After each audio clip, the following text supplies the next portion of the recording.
Yet you all come to us young people for hope. How dare you?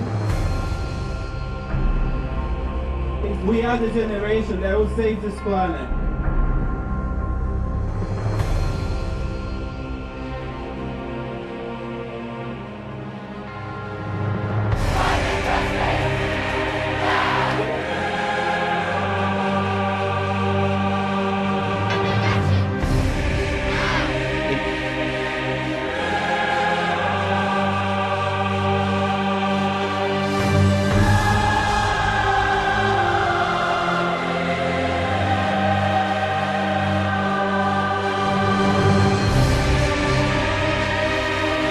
And to those who say that school students and college students should be in college today, I say thank you for being here, for teaching me and everybody else a lesson about the environment.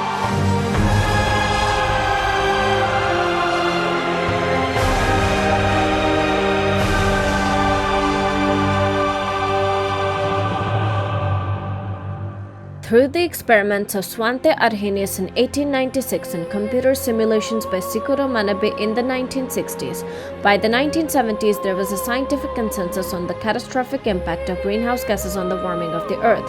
In the following decades, a number of treaties were signed by countries, but they have been modestly effective.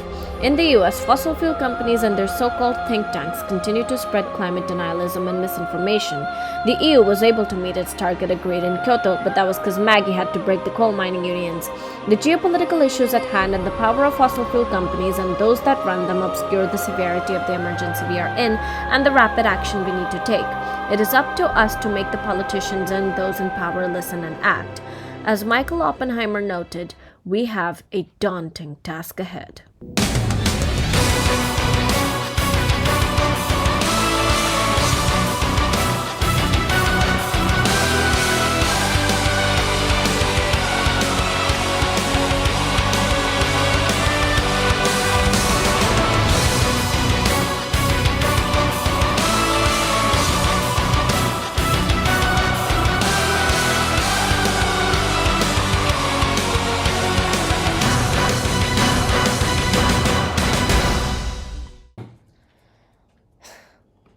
So, I don't know if you've heard this very reassuring and uplifting fact, but we are in a climate emergency.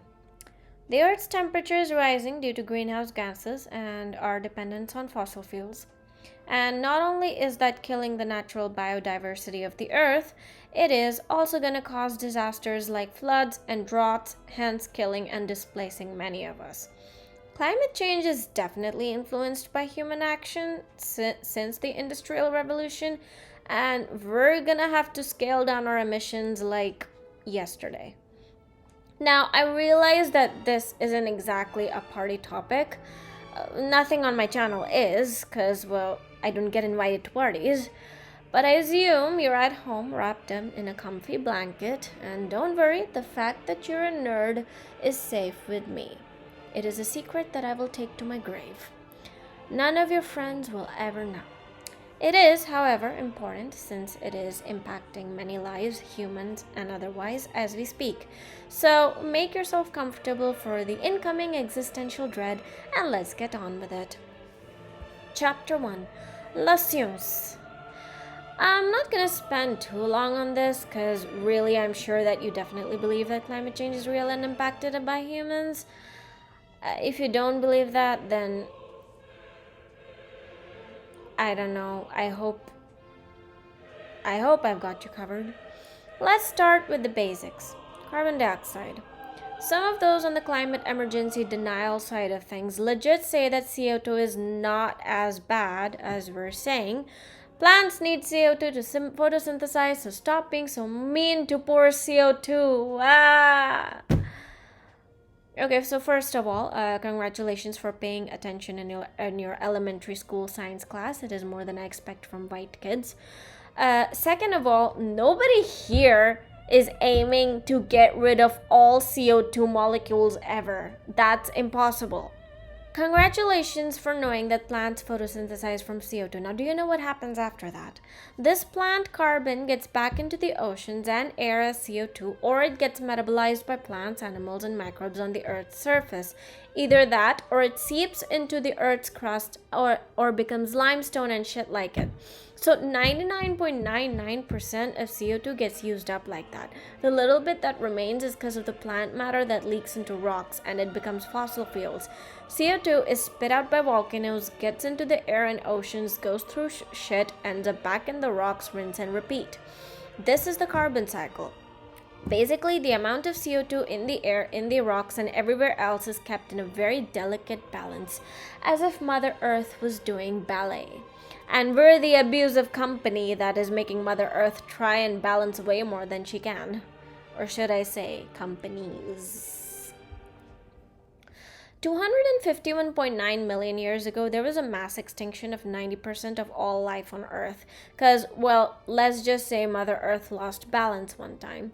Volcanoes were just puking out CO2 upon CO2 upon CO2 because they were just burning fossil fuels, no less. The temperature of the whole of the Earth went up by 10 degrees Celsius, and the Earth basically became another lifeless hot planet for like 10 million years. Burnouts just be like that sometimes. Basically, what we're doing now is that we're acting like the volcanoes that burned fossil fuels, except we have consciousness, so that makes us even dumber and this whole thing that much sadder. Mother Earth will burn out despite it now being her own children that are abusing her. That's a nice analogy for the Indians that are suddenly up in arms about elder abuse but don't give a flying fuck about child abuse. Anyways, the point is that there's a chance that the Earth might come back from this a lot quicker, but we're not going to be surviving that if she does. This is one of the biggest points that needs to be addressed actually, which I saw very succinctly put in a blog post, that yes, the current ecosystems and life are threatened, but even narratives like we need to save the Earth, we need to save nature is counterproductive, although well-intentioned. First of all, it places us humans as separate from nature, which isn't accurate. Humans are a part of nature, and it's kind of a savior complex placing humans as higher than the other organisms. Any catastrophe that happens to the Earth and that will affect all other organisms will also affect us. This is our lives that we're fighting for. It's our future, and in the case of us Gen Z folks, I mean that quite literally. Chapter 2. How the fuck did we get here? 200,000 years ago, a mystery species appeared in Africa, Homo sapiens. Compared to some other similar species, we had rounded skulls, smaller teeth, a bit lighter in build. Homo sapiens were like the nerd kid in high school. They were a little tinier, so you don't really expect much of them. And the next thing you know is that they're winning the Nobel Prize because they're clever. Homo sapiens were inventing new tools that got more sophisticated with time. They began to communicate even across time. They were able to evolve according to different climates.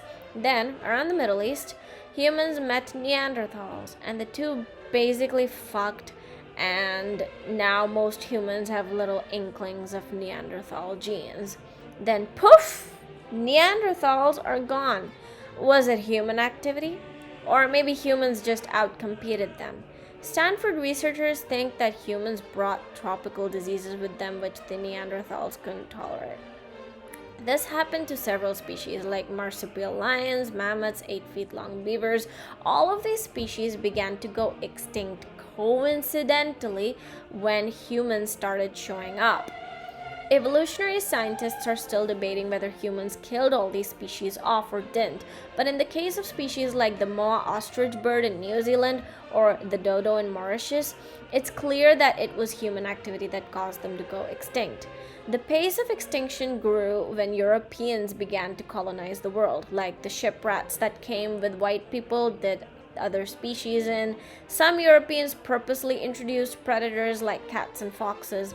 In North America, punt guns killed the passenger pigeon towards the end of the 19th century.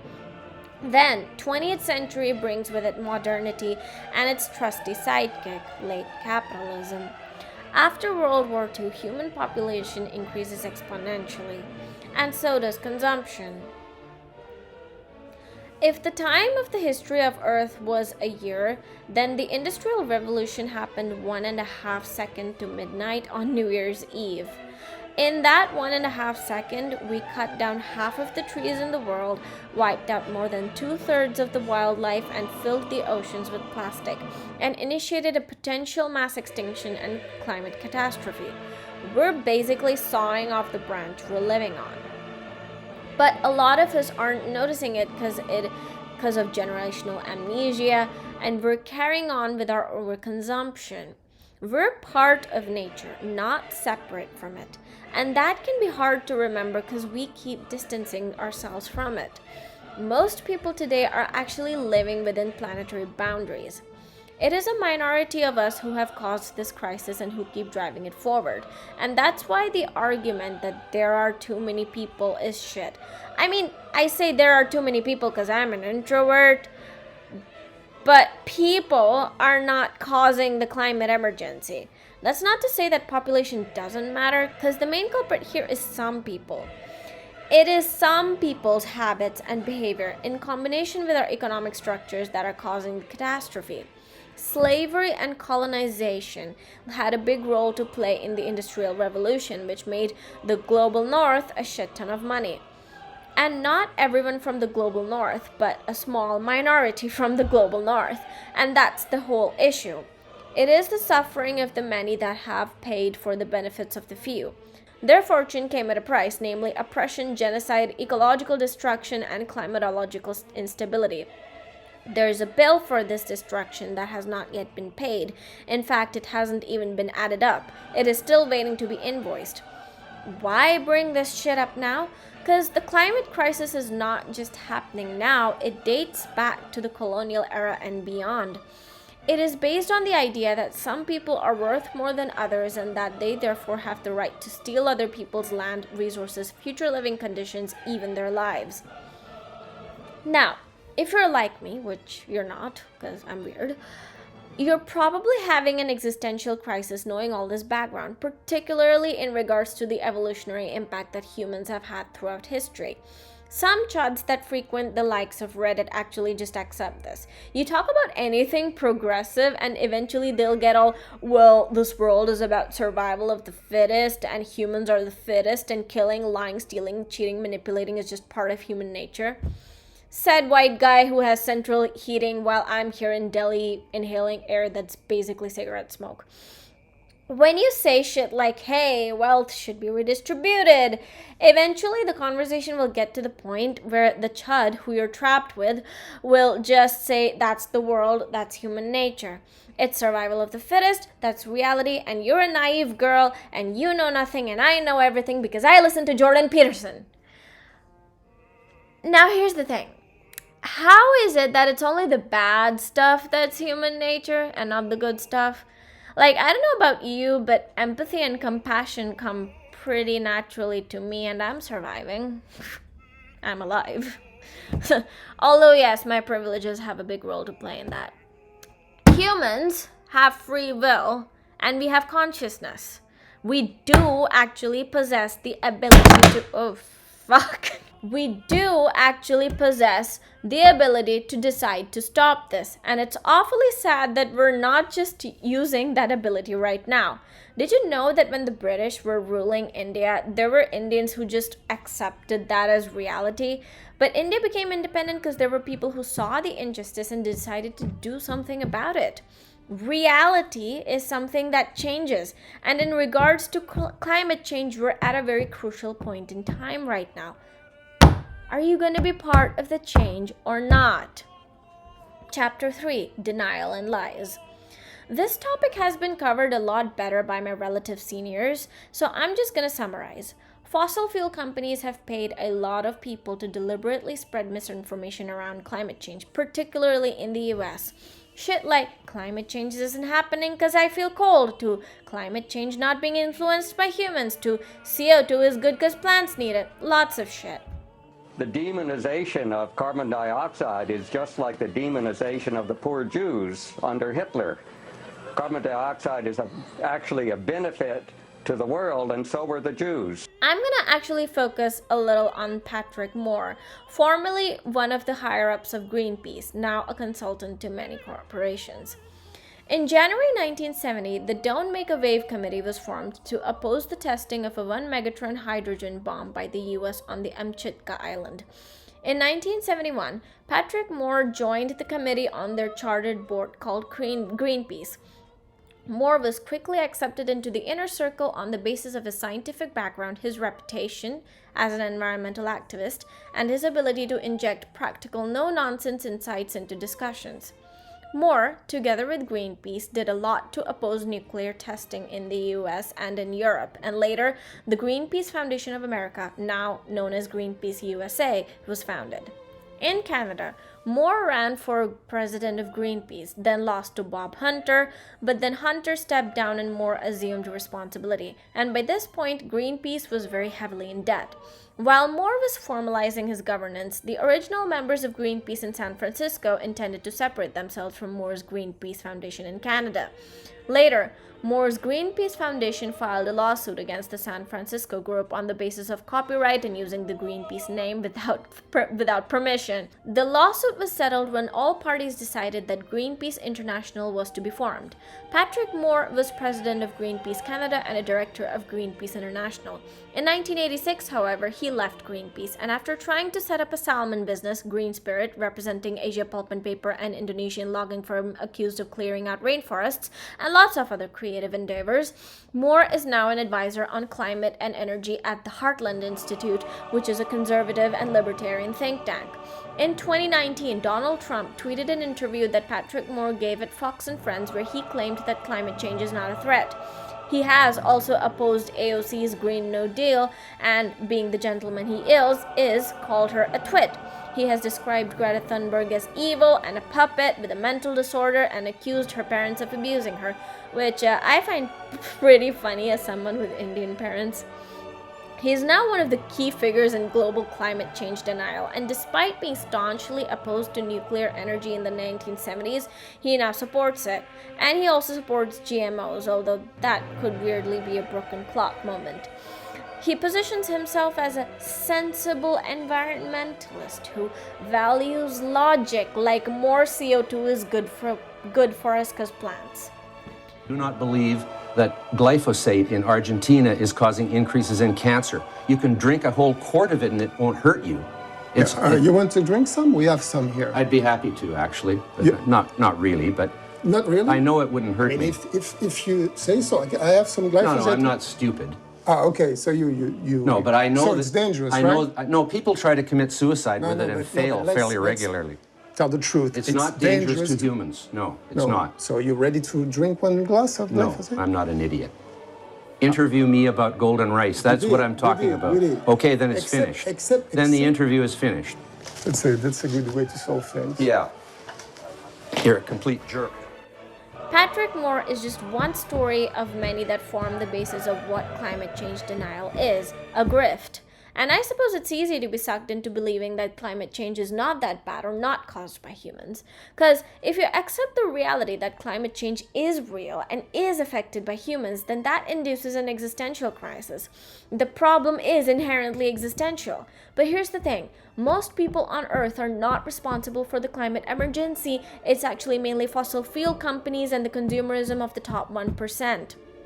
Here in India, denial takes on a different form, and we need to deal with a different kind of idiocy. Every year it's Diwali season, and there is technically a ban on firecrackers, which many people don't give a shit about. Like, I'm not joking. People here literally buy firecrackers in black every Diwali. I'm not joking. That is a thing that happens. Some geniuses make the argument that by targeting the use of firecrackers, the evil secular liberals are targeting Hindu festivals. And why don't they target Christians that cut down Christmas trees? I'm not lying. That is an actual argument that people make here. My 6-year-old has lung cancer, but hey, at least I protected Hinduism, so it's all worth it. Even looking beyond the absolute stupidity that the never-ending religious wars here have caused, there's actually another narrative that's being pushed here, and that is that India's actually doing everything it can and we're actually super environmentally conscious and Modi is a god. Well, here's the thing though. The goal here is to end our dependence on fossil fuels, which India is very much not doing.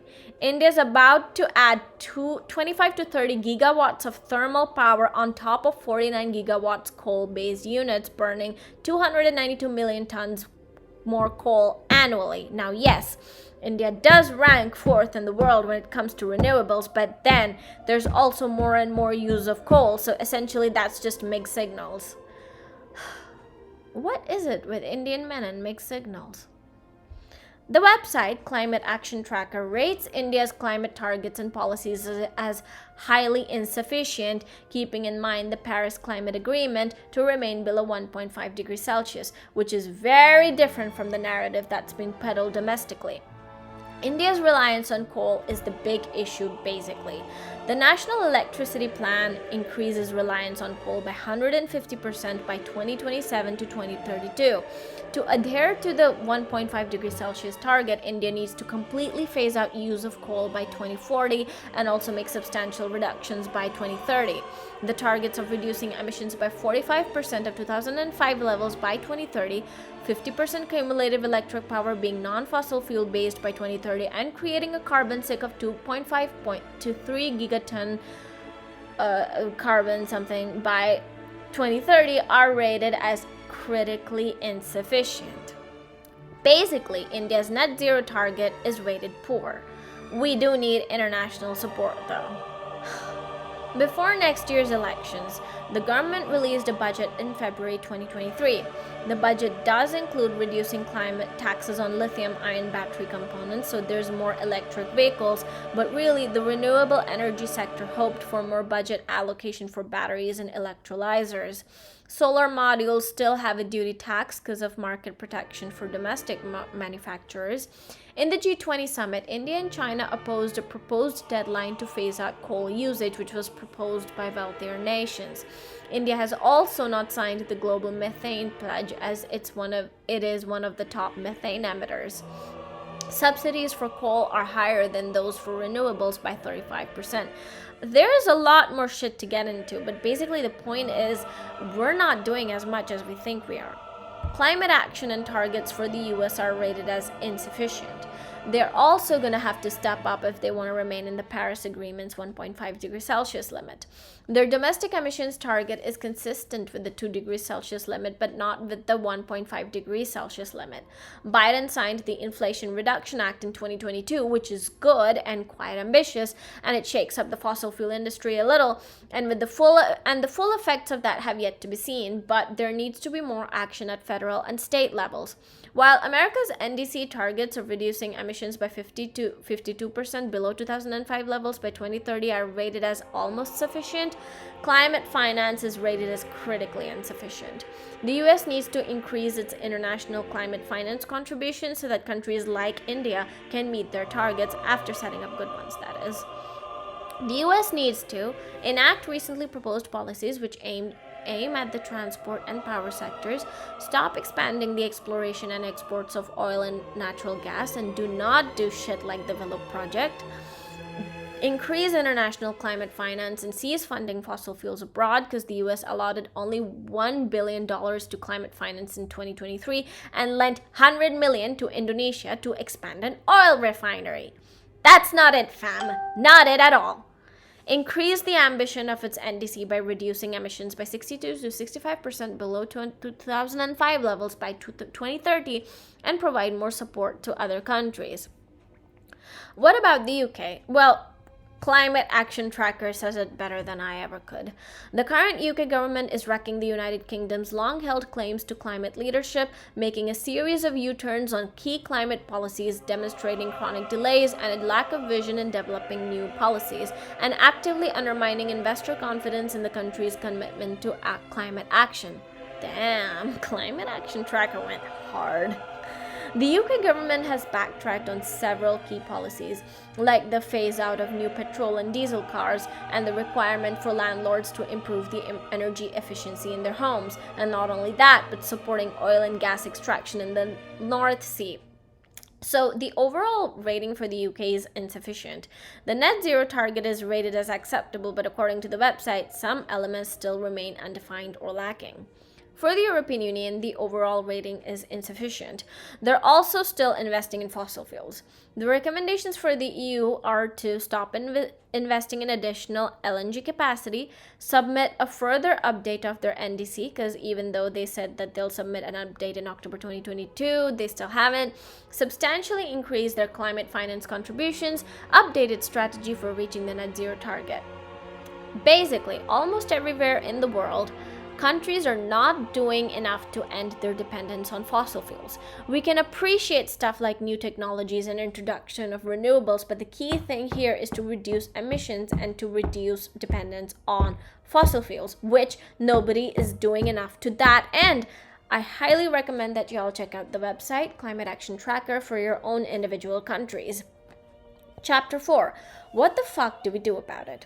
So, by this point, I'm sure you're feeling overwhelmed and existential, unless you're a troll and just hate watching, in which case, thanks for the view. The problem is a very large-scale problem, and you're probably wondering what you can do to actually change shit. Well, if you want to make a difference, I suggest you keep the big picture in mind, of course, but also focus on yourself. What I mean by that is, how does climate change impact you? What have you experienced? How does the climate emergency manifest in your city, town, or village, and what can you do about it?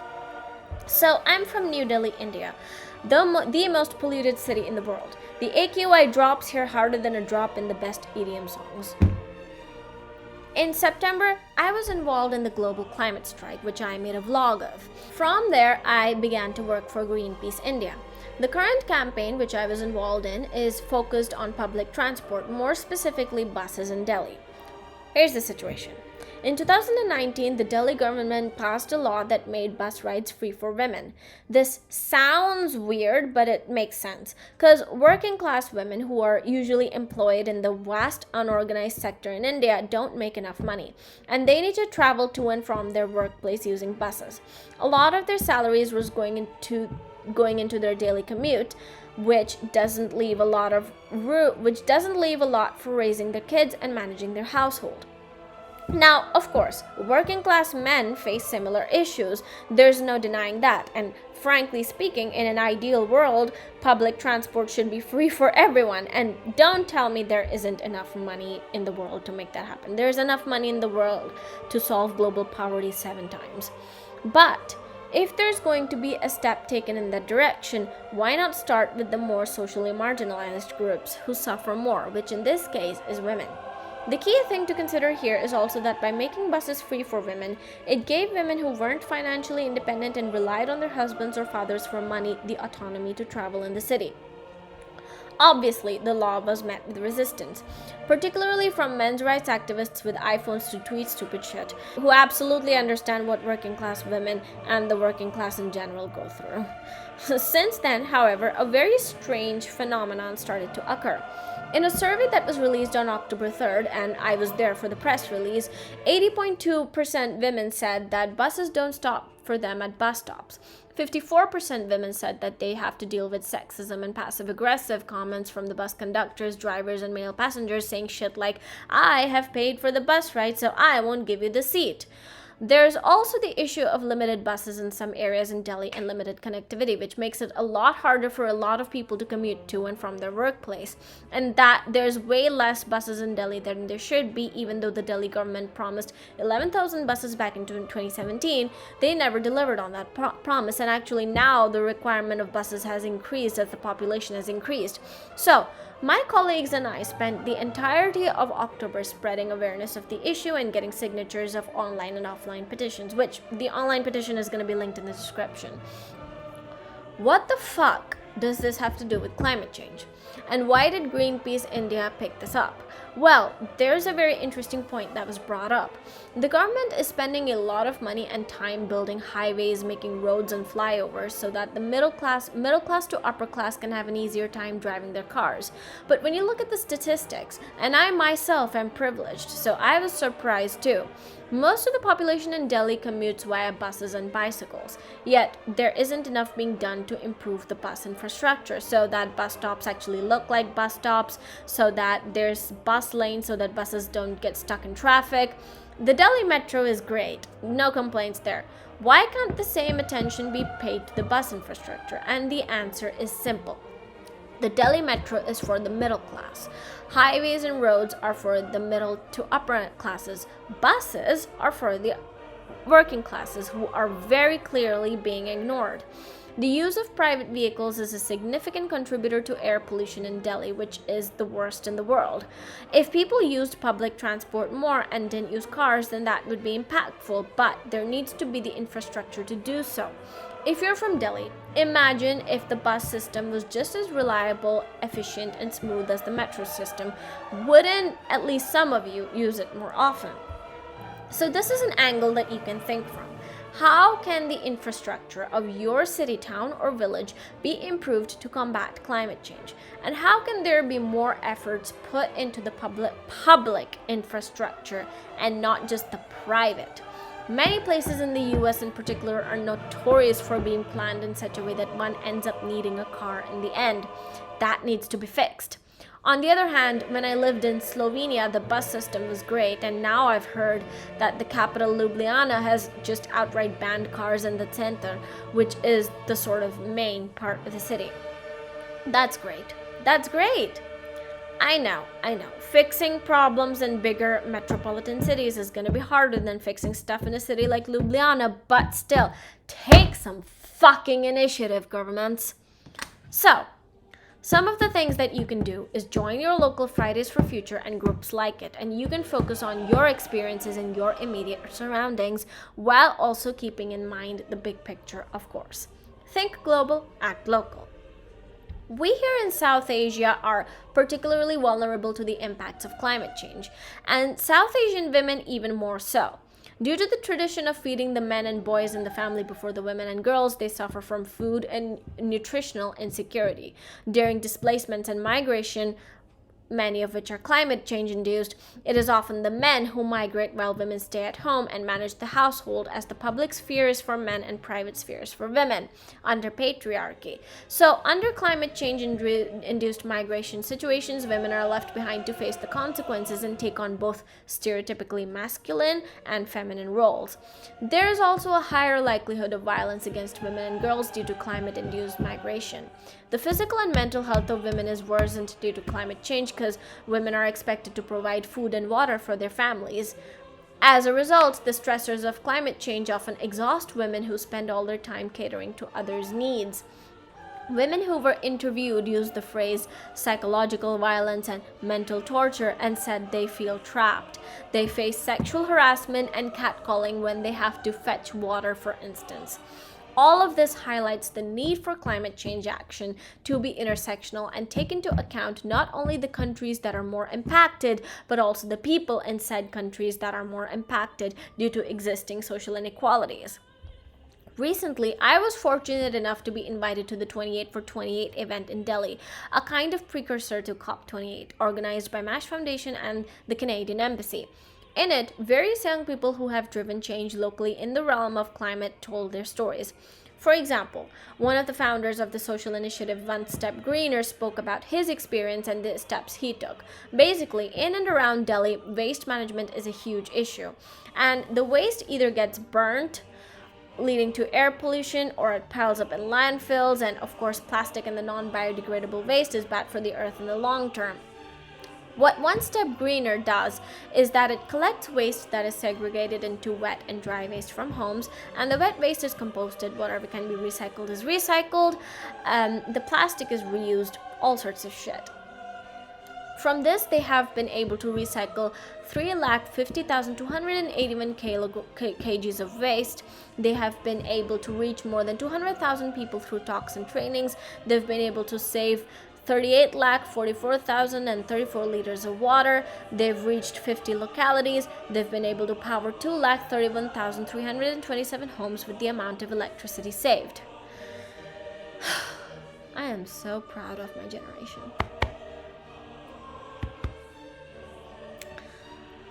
The aim of OneStepGreener is also to provide jobs in the unorganized sector. I have linked their website. Please do consider supporting them and, of course, using their services and segregating your waste if you're in Delhi. See, these initiatives exist. Imagine if this is done at a large scale across the country and the world and is implemented at a global scale. We have an example right here of the kind of things we could be investing in rather than more coal mines. So, what are the solutions that we can push our governments towards? Well, there's renewables, and high-income countries are moving towards those. Middle and lower-income countries are, however, still burning fossil fuels, and the energy demand is rising because we still have lower living standards. Literally, winter has begun in Delhi, and we don't have central heating, which makes it that much more difficult to get out of bed in the morning, trust me. And don't get me started on showers. The issue is that climate change is happening now, and so we don't really have the time to slowly transition out of fossil fuels and into renewables. We have the science, like solar and wind power. We just need to treat this emergency like the emergency it is. And yes, the solution does include shifting to a way of life with way less consumerism, and we will need support to do so, of course. The solution is not just in technological advancement, political change, and our personal behaviors, but all of them at the same time. And yes, given that colonization has a big role to play in the development of the problem, the global north is just gonna have to help the global south out. Conclusion. We're living in a post-pandemic world, and so we know that the world is more interconnected than ever, and there's no point to nationalist rhetoric anymore. Ultimately, stuff like COVID and the climate emergency affect all of us. And by us, I mean the people, the bottom 99% of this world. Take, for instance, the response of countries to COVID. Before the second wave of COVID here in India, of course, there was mass stupidity with election rallies and Kumbh fucking Mela and whatnot. Experts were warning that a second wave can come, but who wants to listen to experts? It's me. I'm the expert. Me. Meanwhile, India is manufacturing vaccines from raw material that's coming from the US, more specifically Pfizer, for some reason that nobody fucking knows. Pfizer all of a sudden says, sorry, we can't have the raw material for 100 million doses, something supply chain something. Sorry about that. And then the Biden administration decides to invoke the Defense Production Act to meet the vaccine requirements of the American people, a lot of who were anti-vaxxers, depressingly. That and shit like Kumbh Mela ensured a second wave here in India. There's a lack of beds in hospitals. The sports complex near my house got repurposed as a COVID shelter. My uni went online again. My dad got a kidney stone and went to the hospital. And my mom caught COVID while visiting him. And then after helping my dad manage the household for a couple days, during which my mom's oxygen levels started dropping, which induced a lot of panic in my dad, me, and our relatives, etc., I caught COVID. I was quarantined in my room, during which I got depressed and actually almost unalived myself. It was during the final 2 days or something of quarantine that I wrote the script for Globalism, though it was released a lot later. What all of this clearly indicates, apart from the fact that I have glaring mental health issues, is that world governments could have done a better job collaborating when it comes to dealing with the pandemic, and it's the same situation for the climate emergency. Nationalistic rhetoric won't work here, because the success of your country doesn't change much in this grand scheme of things. Countries need to work together. In a way, though, there was at least the initiative taken by governments that treating COVID as the emergency it was. $20 trillion were spent in COVID relief. If 1/10 of that amount was spent towards decarbonization, then we would have been able to meet the Paris Agreement's demands of keeping global temperatures below 1.5 degrees Celsius. And will somebody investigate what the fuck went down with Pfizer in 2021? The vaccine redistribution thing is also troubling. In July 2021, the International Monetary Fund estimated that a global vaccination program would have cost $50 billion. Elon Musk bought Twitter for $42 billion, just a humble reminder. And the money would have returned an additional revenue of $9 trillion by 2025. So it would have been worth it to spend the $50 billion vaccinating the world. But no, who cares about us, right? Who cares about us? COVID spread and mutated and kept fucking shit up for the rest of us.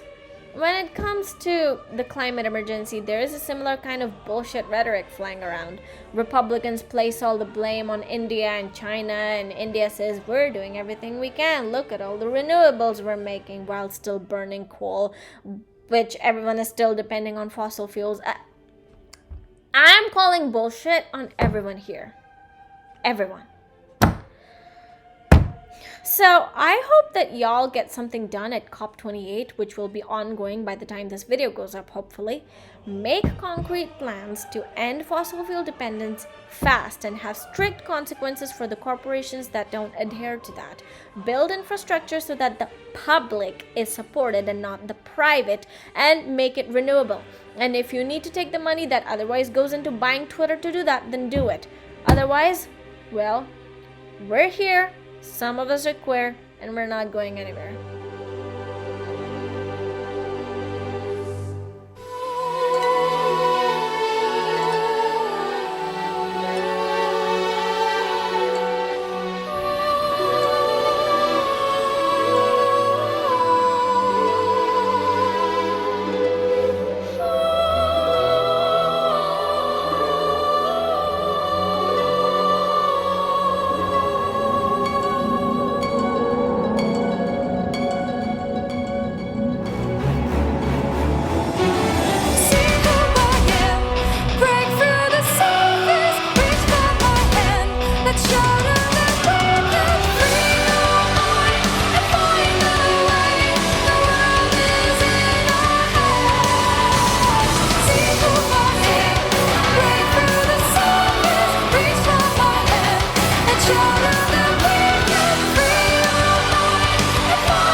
This is Pluto, my cousin's dog. He's staying with us for some time.